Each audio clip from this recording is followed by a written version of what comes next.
Je m'appelle Laure Ferrari. Je travaille au Parlement européen depuis 7 ans maintenant.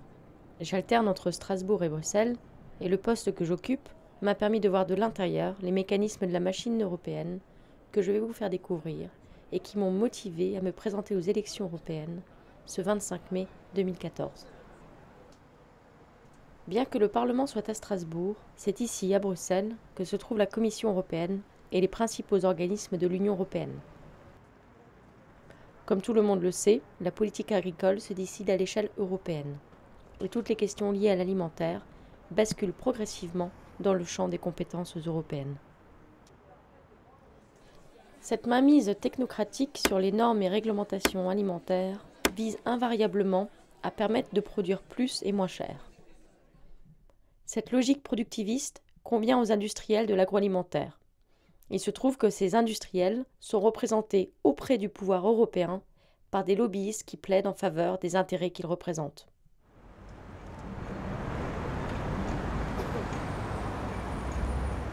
Alors derrière moi se trouve l'hôtel Sheraton qui a accueilli en 2012 l'Assemblée générale annuelle de la European Seed Association, qui est sans doute le lobby agroalimentaire le plus puissant d'Europe. La European Seed Association, autrement appelée ESA, est une organisation de producteurs semenciers. Mais ces semenciers-là ne sont pas des agriculteurs traditionnels, ce sont des leaders mondiaux de la chimie qui produisent des semences transgéniques et les pesticides qui vont avec.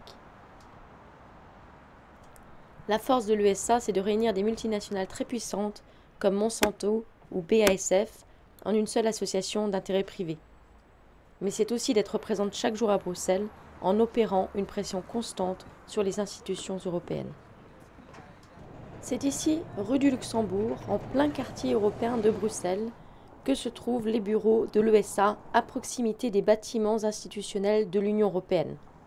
Ce n'est pas une exception. La plupart des bâtiments que vous voyez abritent des bureaux de lobbyistes liés à de différents secteurs d'activité. Lorsqu'on descend cette rue du Luxembourg, on arrive symboliquement devant l'annexe bruxelloise du Parlement européen. Dans cette bataille déterminante autour de notre souveraineté alimentaire, l'ESA vient de subir un revers, mais qui n'est sans doute que provisoire.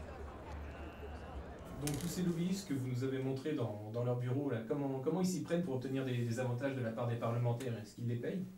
On ne les appelle pas groupe de pression pour rien. Ces lobbies semenciers transgéniques font pression, alors de plusieurs manières. Il y a un premier moyen de faire pression, c'est de cadenasser le catalogue d'enregistrement des semences afin de standardiser les semences enregistrables et du coup d'exclure toutes les autres.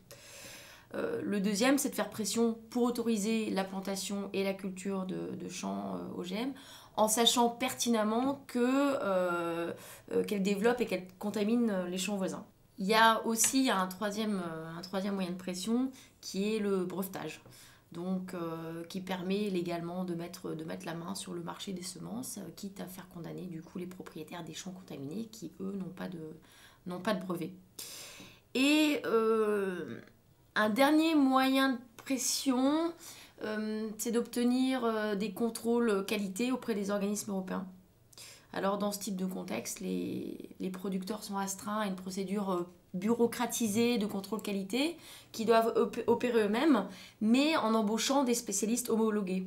Donc pour les grandes entreprises, ça ne pose pas de problème, mais pour les petits producteurs, vous doutez bien que c'est très difficile et quelquefois même impossible.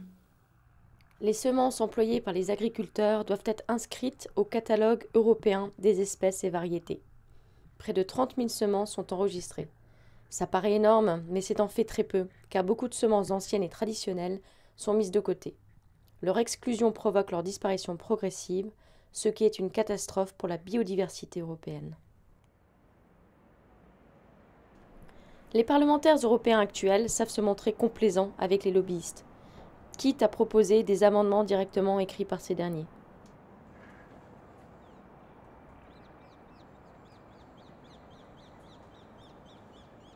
Les négociations du traité transatlantique qui ont lieu en ce moment même laissent présager le pire, avec une harmonisation par le bas en adoptant les normes américaines.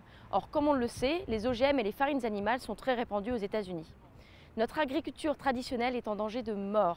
C'est la raison pour laquelle, au lendemain des élections européennes du 25 mai 2014, il faudra exiger de ces députés européens de s'engager contre le productivisme de l'industrie agroalimentaire et pour la défense de nos terroirs. C'est en tant que candidate l'engagement solennel que je prends.